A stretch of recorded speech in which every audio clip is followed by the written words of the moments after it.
Good evening mga friends ko. Welcome back po dito sa aking kitchen. Tonight, magluluto po ako ng beef stroganoff soup. At ito po ang mga ingredients. Ito po ay beef steak. Hiniwa ko po siya ng maliliit. Ganyan lamang po kaninipis, kaliliit. So, ito ay ating isi-sear. Meron din akong white button mushrooms na hiniwa ko ng maliliit, diced pieces. Meron akong white onion na diniced ko rin at saka celery na nakadice din. Pinaghalo ko na lang sila kasi isusutay ko sila ng sabay. Meron ding country style na egg pasta. Siyempre gagamitan ko siya ng chopped garlic.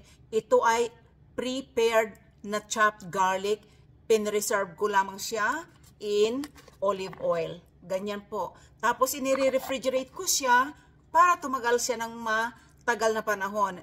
It takes about a couple months, no? Pero hindi po siya inaabot ng 2 months dahil nagagamit ko siya kaagad. At dahil ito ay beef stroganoff soup, gagamitan ko siya ng beef bone broth. Ito po ay ginawa ko noong January. This year ko siya ginawa. Marami po akong ganito para available sila anytime that I need them.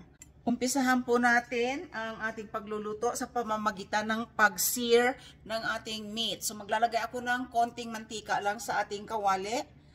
Ayan, olive oil po ang aking ginagamit sa pagluluto. At ilagay na natin itong beef dito. Pa-brownin lamang natin ito, no? Pag once na nag-brown na ito, ay hanguin natin at isunod ang ibang ingredients. Ayan po, nag-browning na ang ating meat. Hanguin natin siya, lagay natin dito sa isang bowl. Ayan, naihango na natin. Maglagay tayo ng konting olive oil ulit sa ating pan.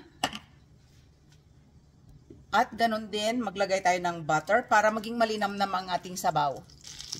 Kahit hindi pa nagme-melt ang ating butter, i-add in na rin natin ang ating celery and onion. Isutay lang natin ito hanggang sa ang onion ay maging translucent ang kulay. Ayan, nag-iba na po ang kulay ng ating garlic at saka celery. Lagyan natin siya ng chopped na onion, garlic. Ayan, medyo marami ang aking inilagay. At i-add na rin po natin ang ating mushrooms at halo-haluin. Ayan, halo-haluin na natin para mag-incorporate ang ating mga ingredients. Pati na rin yung kanyang garlic dyan. Ang ganda niyang tingnan, oh. Ang ganda na, oh. Ayan ang garlic.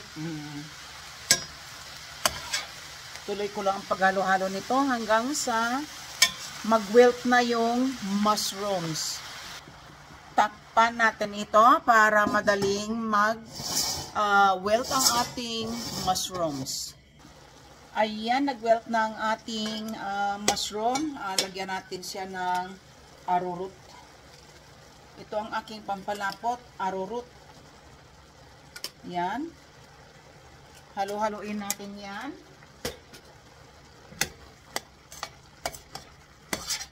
Tapos ilagay na rin natin ang ating beef. Haluin lahat tapos ilagay ang sabaw. Yung beef bone broth. Ito na ang ating beef bone broth. Lagay natin dyan. At ito po ang ating pangatlong quart size na beef bone broth.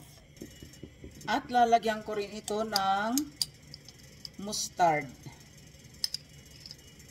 Yung ayon lang sa aking panlasa. Sa panlasa namin mag-anak. Ayan. Para magkaroon lang ng konting hint ng mustasa. At dahil sa wala akong Worcestershire sauce, lagyan ko po siya ng konting liquid amino. Atin muna nating takpan ito hanggang sa ito ay mag-simmer ng 15 minutes. Kapag ito ay nag-start mag-boil, doon natin umpisahan ang ating magta-timer ng 15 minutes. Isiso natin ng asin at paminta. At ayan, nailagay na natin ang ating noodles, yung ating egg noodles. So, ang egg noodles, habang ito ay naluluto, magsisip-sipa po yan ng ating soup. Kaya tamang-tama lang po ang ating soup kasi ito ay lalagyan pa ng cream, no? So, medyo matuyo siya ng konti at ang magre-replenish ng ating soup ay ang cream. Checkin na natin ang ating noodles.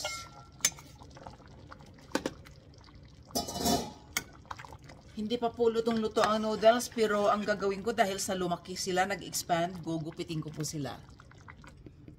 Ayan, medyo lumiit na po ang ating noodles. Lalagyan ko na po ito ng cream para matapos na ito ng mahihain na.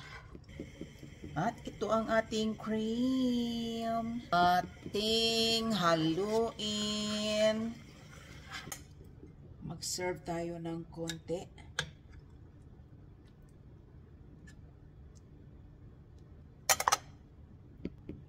Lagyan natin ng konting cream bago natin i-serve.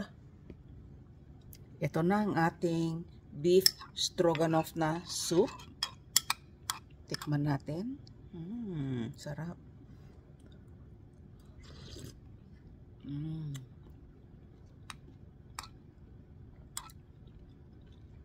Sarap. Creamy. Mushroomy. Beefy. With some celery. Salamat sa panunood. Kain po tayo.